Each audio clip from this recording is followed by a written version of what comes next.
Aksın başkanım çaylamayı da kullanır. Tabii canım içilecek bir temizlik tertemiz.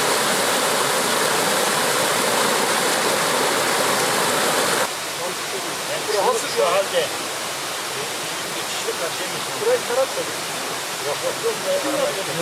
Yok.